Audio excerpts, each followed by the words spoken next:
Hi అండి, నమస్కారం. నా పేరు పావని. గాయత్రి క్రియేషన్ ఛానల్కి స్వాగతం, సుస్వాగతం. ముందుగా గాయత్రి క్రియేషన్ ఛానల్ ప్రేక్షకులకి ఉగాది శుభాకాంక్షలు. జీవితంలో సక్సెస్ అయిన వారు మరియు సక్సెస్ కోసం ప్రయత్నం చేస్తూ స్ఫూర్తినిచ్చే వ్యక్తుల యొక్క సక్సెస్ అండ్ ఫెయిల్యూర్ స్టోరీస్, వారి యొక్క ఆశయాలను ప్రేక్షకులకు తెలియజేయడం ద్వారా ఆ సక్సెస్ని అందుకోవాలని అనుకునే వారికి మా ఛానల్ మార్గదర్శకంగా ఉండాలని మా ఈ ప్రయత్నం. మీ యొక్క ఆశీస్సులు, ఆదరాభిమానాలు మా ఛానల్పై ఎల్లప్పుడూ ఉండాలని మనస్ఫూర్తిగా కోరుకుంటూ ఈరోజు అప్కమింగ్ యాక్టర్ శ్రీ కాండ్రేగుల ఈశ్వరరావు గారి లైఫ్ జర్నీ గురించి మనం ఇప్పుడు తెలుసుకుందాం.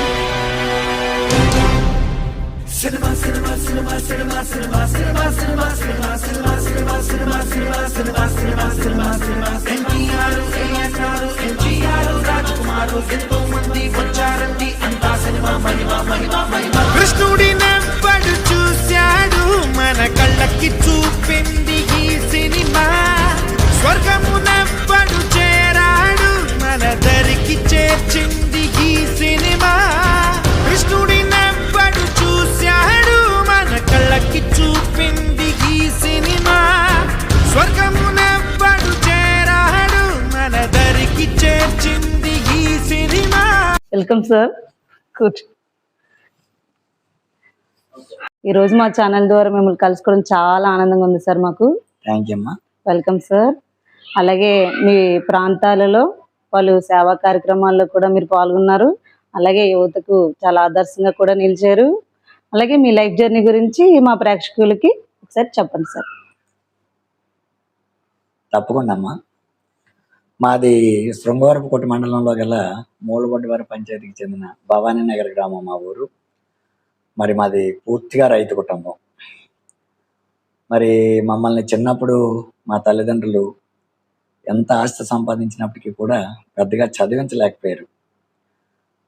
మా తండ్రి గారికి 9 సంతానం. మేము 4 అక్క చెల్లెళ్ళు, 5 మగాళ్ళం.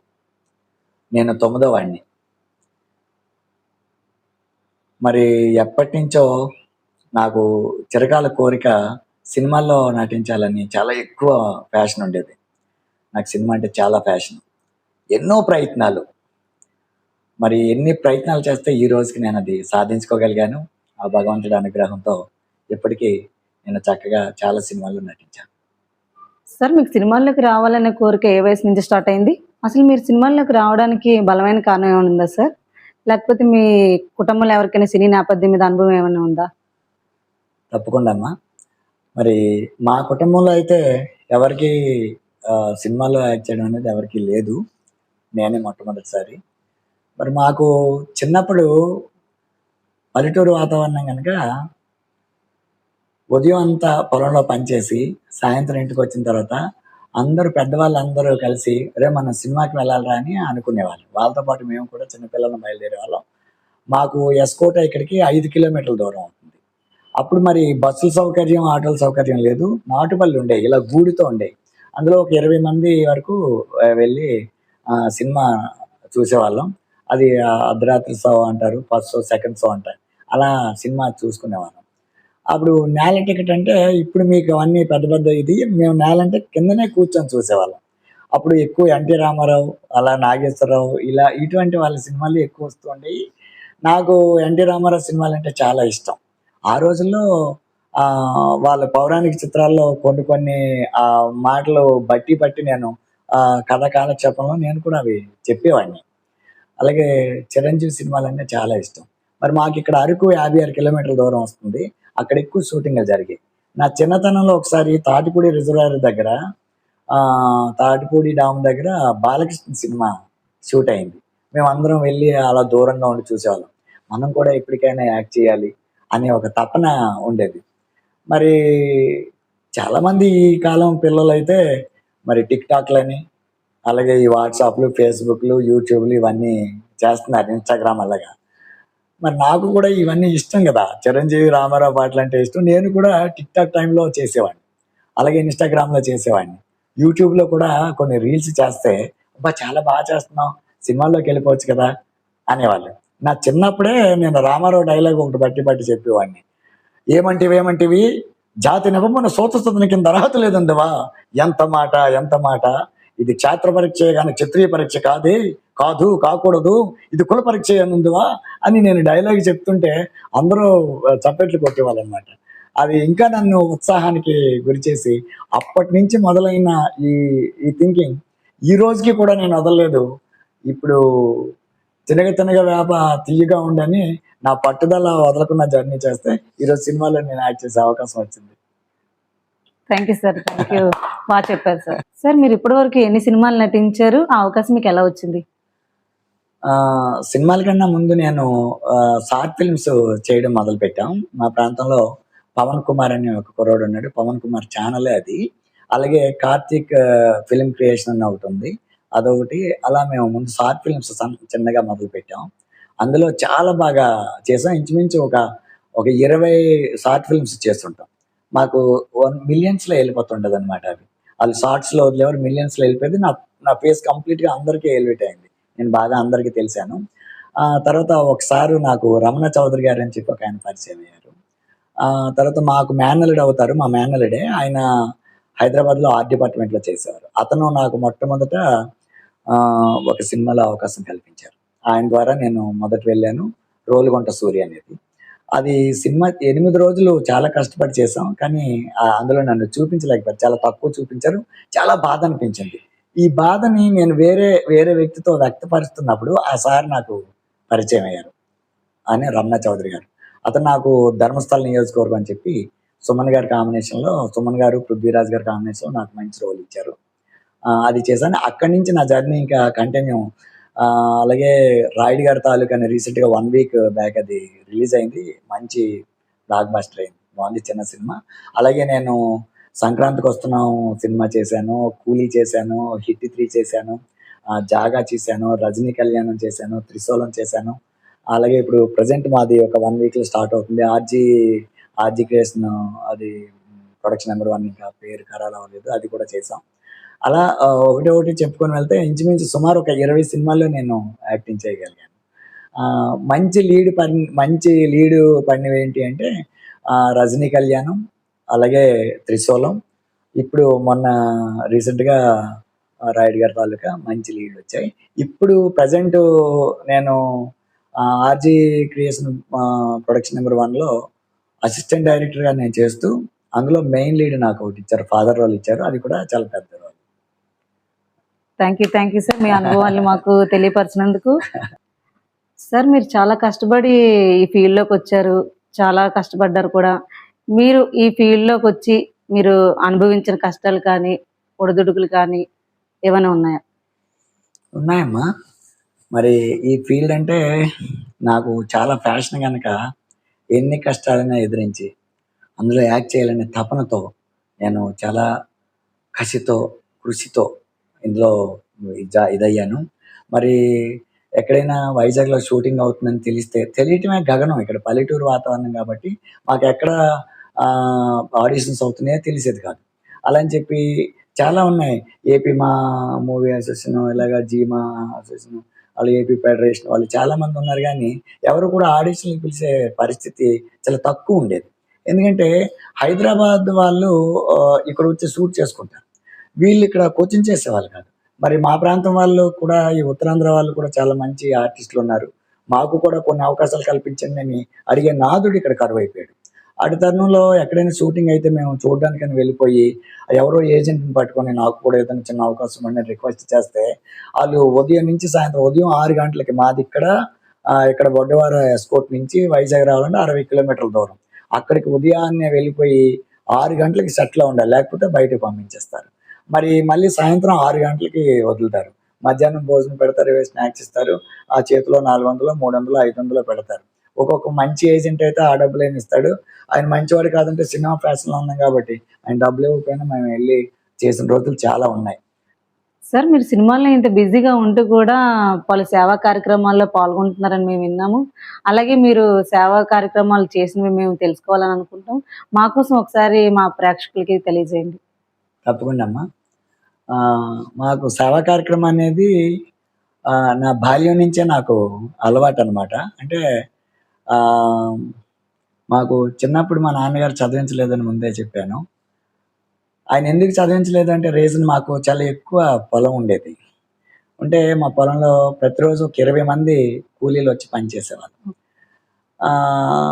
ఫిఫ్త్ క్లాస్ స్టాండర్డ్‌లో నన్ను మా నాన్నగారు ఒకసారి దగ్గరికి పిలిచి, "నువ్వు ఎలా చదువుతున్నావో టెస్ట్ చేస్తాను." డిక్టేషన్ రాయిపించారు. ఏంటి, మా మా సిస్టర్‌కి లెటర్ రాసినట్టుగా. ఆ రోజుల్లో మాకు చెక్క పలకలుండేవి, మట్టి కుండ పలకలనేవాళ్ళు.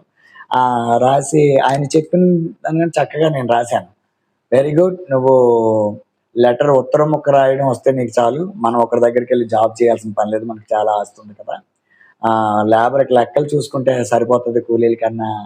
గర్వంగా ఆయన చెప్పేసరికి మరి స్కూల్ మానేయడం జరిగింది. అప్పుడు నైట్ స్కూలు, అనితి విద్య, వయోజన విద్యా కేంద్రం, నిరంతర విద్యా కేంద్రం ఇవుండేయి. నాకు చదువంటే చాలా ఆసక్తి. ఆ టైంలో నేను రాత్రి బడికి పొలంలో పగలంతా పనిచేసి రాత్రి బడికెళ్ళి చదువుకునేవాడిని. అప్పుడు నాకొక మాస్టర్ గారు పరిచయం అయ్యారు.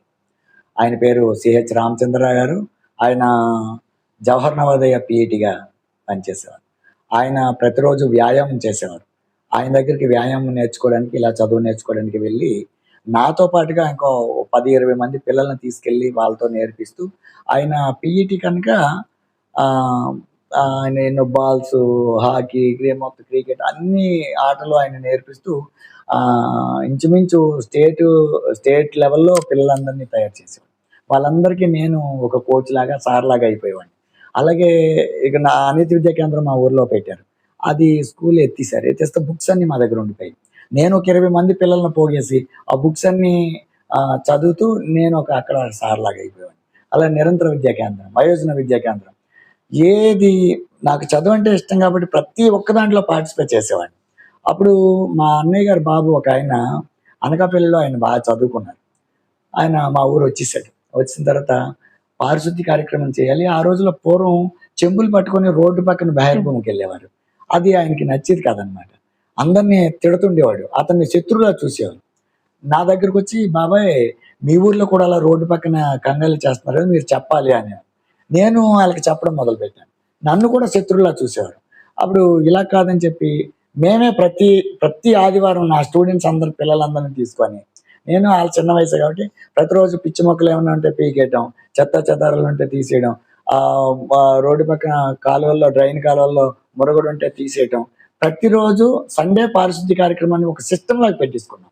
అలా ఒక సంఘంలాగా ఏర్పాటు చేసి 50 మంది పిల్లలయ్యి ఏ ఒక్క కార్యక్రమం అయినా చిటికలో చేసేవాళ్ళనమాట. ఆ సేవా కార్యక్రమాలు చిన్నతనం నుంచి అలవాటైనయి. ఈరోజు భర్తాపురం అనే ఒక పక్కన మా విలేజ్ ఉంది. అందులో అక్కడ వెంకటేశ్వర స్వామి టెంపుల్ కట్టించారు మా అన్నయ్య గారి అబ్బాయి, అతని ఆధ్వర్యంలో. ఆయన మా సంకల్పం ఏంటంటే, ఈ భర్తాపురంకి అతను, భవానీ నగర్‌కి నేను, గౌరీపురంకి కోయిలాడి నోకరాజు అని మా పిన్ని గారి అబ్బాయి. 3 ఊర్లు మేము చక్కగా చేస్తూ, మాకు ఓటు హక్కు వచ్చిన రోజుల్లోనే మమ్మల్ని ప్రజలంతా పంచాయతీ బోర్డ్ ఆఫ్ డైరెక్టర్‌గా ఓట్లేసి గెలిపించుకున్నారు. ఒక్క రూపాయి ఖర్చు పెట్టకుండా. అంత సర్వీస్ చేసేవాళ్ళం. అయితే గుడి కట్టడానికి సంకల్పం ఏంటి? 1 విద్య, 2 వైద్యం, 3 భక్తి. మూర్ఖత్వంగా ఉంటేనే కదా ఎవరికి ఏం తెలవదు అనే ఉద్దేశంతో ఆ గుడి దగ్గర ఉచిత హోమియోపతి వైద్య శిబిరం ఒకటి ఏర్పాటు చేసాం. అది 10 మంది, 20 మంది అలా వస్తుండేవారు వారానికి. ఇప్పుడు 120 మంది వరకు సుమారు వస్తారు. ప్రతి ఆదివారం ఉచిత హోమియోపతి వైద్య శిబిరం పెడతాం. దానికి విశ్వ మానవతా సంస్థ వారు మాకు ఉచితంగా మందులు పంపిణీ మాకు చేస్తున్నారు, మా సర్వీస్‌ని మెచ్చి. అలాగే అక్కడే బాల వికాస్ కార్యక్రమం ఒకటి చేయాలి. మాకెలాగా చదువులు లేవనే ఉద్దేశంతో చిన్నపిల్లలందరినీ ఆదివారం ఎక్కడగా బయట టీవీల దగ్గర ఆటలకి పరిమితం అవ్వకుండా అక్కడ భగవద్గీత, అలాగే యోగాసనాలు, మెడిటేషన్ వంటివన్నీ నేర్పిస్తాం. స్కిల్ ఇప్పటికి కూడా, ఈ రోజు కూడా ఆదివారం మరి నేను ఇక్కడ ఈ కార్యక్రమంలో ఉండటం వల్ల అక్కడికి వెళ్ళలేకపోయాను. ఒక 60 మంది పిల్లలు అక్కడ ఆ విద్యాభ్యాసం నేర్చుకుంటారు. అలాగే మరి భక్తిభావం, ప్రతి శనివారం అక్కడ పూజాది కార్యక్రమాలు అవుతాయి. ప్రతి శుక్రవారం మరి పంచామృత అభిషేకం అవుతుంది. నేను అందులో జాయిన్ అవుతాను. అలాగే ఆదివారం ఈ మెడికల్ క్యాంప్ అనేది, ఈ బాల వికాస్ అనేది కొనసాగుతుంది. ఇది కాకుండా మాది ఏజెన్సీ ప్రాంతానికి సంబంధించింది. మరి రైన్ సీజన్‌లో వాటర్ పొల్యూట్ అయ్యి మలేరియా, టైఫాయిడ్ వంటి వ్యాధులు వచ్చేస్తాయి. సుమారు ఒక 50, 60 గ్రామాలు ఇలాగా రోజుకొక విలేజ్. మేము ఇక్కడ బెలడోన్ అని ఒక మెడిసిన్ ఉంటుంది. వ్యాధి నిరోధక శక్తిని పెంచడానికి, జ్వరాలు, విష జ్వరాలు రాకుండా ప్రతి గ్రామానికి రోజుకొక విలేజ్ అనుకుంటాం. మా టీం వస్తారు, నాతో పాటు కుర్రోళ్ళు వస్తారు. మాక్సిమం అన్ని విలేజ్‌లు పంపిణీ చేస్తాం. అలాగే నాకు వేసవికాలంలో చలివేంద్రం పెట్టాలి. మరి చెరువు పనులు మహాత్మా గాంధీ జాతీయ గ్రామీణ ఉపాధి పథకాల్లో చెరువు పనులకు వెళ్ళిన వాళ్ళు పాపం ఎండలో బాగా ఇబ్బంది పడతారు. వాళ్ళందరికీ మరి చెరువు పనుల టైంలో మజ్జిగలు పంపిణీ చేయటం. అలాగే నాకు తోచిన సహాయం ఎక్కడ గిరిజన ప్రాంతాల్లో మనిషికి కావాల్సింది ఏంటి? కూడు, గుడ్డ, కట్టుకోవడానికి బట్ట. అదే కదా! అలా వాళ్ళకి కొన్ని వస్త్రాలు, నిత్యావసర వస్తువులు, రైసు ఇలా పంపిణీ చేస్తుంటాం. అదొక చిన్నప్పటి నుంచి నాకు ఒక హాబీ లాగా అయింది. ఇంకా నాకు సేవ అంటే నాకు చాలా ఇష్టం. ఇటువంటి కార్యక్రమం అంటే నాకు నా సొంత పనులు చాలా మానేసుకొని నేను సర్వీస్‌కి వెళ్ళిపోయేవాడిని. నాకు చాలా ఇష్టం. Thank you sir. చాలా బాగా తెలియజేశారు మా ప్రేక్షకులందరికీ. ఇలాగే మీరు చాలా కార్యక్రమాల్లో పాల్గొని ఇంకా ఇంకా ఎదగాలని, మీకు ఇంకా ఎన్నో సినిమాల్లో అవకాశాలు రావాలని మేము మనస్ఫూర్తిగా కోరుకుంటున్నాం సార్. థ్యాంక్ యూ అమ్మా. Thank you very much. Sir మీరు ఇన్ని కార్యక్రమాలు చేస్తున్నారు, మీ గోల్ ఏంటి సార్? గోల్ అంటే సినిమాలో ఈ వయసు వచ్చింది, హీరో చేసేయాలి, ఇంకోటి చేసేయాలి అనేది నాకు లేదు. కానీ ఓ రావు రమేష్ లాగా, తనకెళ్ళ బర్నీ లాగా ఇలా ఓ మంచి మంచి అలా క్యారెక్టర్ చేయాలి, ఇటువంటి అవకాశాలు వస్తే బాగుండని నా మనసుకు అనిపిస్తుంది. అలా ముందుకు వెళ్తాను. అలానే కాకుండా ఏ చిన్న పాత్ర ఇచ్చినా ఆ పాత్రకు న్యాయం చేయాలని నేను ఎక్కువ పట్టుదలతో ఉంటాను. అది తప్పకుండా నెరవేర్చుకుంటాను. మరి నాకు ఇద్దరు పిల్లలు, ఒకడు రష్యాలో డాక్టర్ చదువుతున్నాడు. మరి ఒక పిల్లడు హైదరాబాద్లో ఇంజనీరింగ్ అయిపోయింది. వాళ్ళకి కూడా సమాజం పట్ల మీకు వచ్చిన దాంట్లో ఓ 10% మీది కాదనుకోండి, దాన్ని సమాజ సేవకు ఉపయోగించండి, మంచి కార్యక్రమాలకు ఉపయోగించండి అని నేను చిన్న పిల్లలప్పటి నుంచి కూడా వాళ్ళతో చెప్పడం నాకు అలవాటు, చెప్పేవాడిని. మరి మొక్కే వంగంది మానే వంగనానని వాళ్ళతో నేను చిన్నప్పటి నుంచి ఇది చెప్పడానికి గల ప్రధాన కారణం ఏంటంటే, ఈరోజు ఇందమ్మ అంటే రేపు అందమ్మ అంటారట. అలాగే తల్లిదండ్రులు చేసిన పుణ్యాలు పిల్లలకి కాస్తాయంటారు.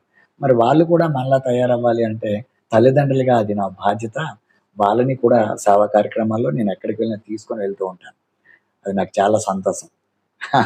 డ్రీమ్ అంటే ఏం లేదు, ఇప్పటికెలా భగవంతుడు సాఫీగా సాగుతుంది. ఇలా ఉంటే నాకు హ్యాపీ. సినిమా రంగంలో ఇంకొంచెం ముందుకెళ్ళాలని నేను ఆలోచిస్తున్నాను, వెళ్తాను కూడా. వ్యక్తిత్వం, విలువలు ఉన్న మీలాంటి వాళ్ళని కలవడం మాకు చాలా ఆనందంగా ఉంది సార్. అలాగే చాలా మంది మిమ్మల్ని చూసి ఇన్స్పైర్ అయ్యి మిమ్మల్ని ఆదర్శంగా తీసుకోవాలని మేము మనస్ఫూర్తిగా కోరుకుంటాము. అలాగే మీ పిల్లలకు కూడా మీ విలువలు, మీ సేవాభావం నేర్పించడం మాకు చాలా సంతోషం కలిగించే విషయం సార్ అది. అలాగే మీరు అనుకున్న విధంగా మీ గోల్ని రీచ్ అవ్వాలని మేము మనస్ఫూర్తిగా ఆశిస్తాం. థ్యాంక్ యూ అమ్మా. Welcome sir. మరి మీ ఛానల్ కూడా దినదిన అభివృద్ధి చెందాలని మనస్ఫూర్తిగా కోరుకుంటూ, మరి ప్రేక్షకులందరికీ నా తరపున హృదయపూర్వకంగా ఉగాది శుభాకాంక్షలు తెలియజేస్తున్నాను. మరి నాకు ఈ అవకాశం ఇచ్చిన గాయత్రి క్రియేషన్ మీ ఛానల్ వారికి కూడా నా యొక్క అభినందనలు తెలియజేస్తున్నాను. అలాగే మరొకసారి ప్రేక్షకులందరికీ ఉగాది శుభాకాంక్షలు. Please like, share, subscribe my channel. Thanks for watching.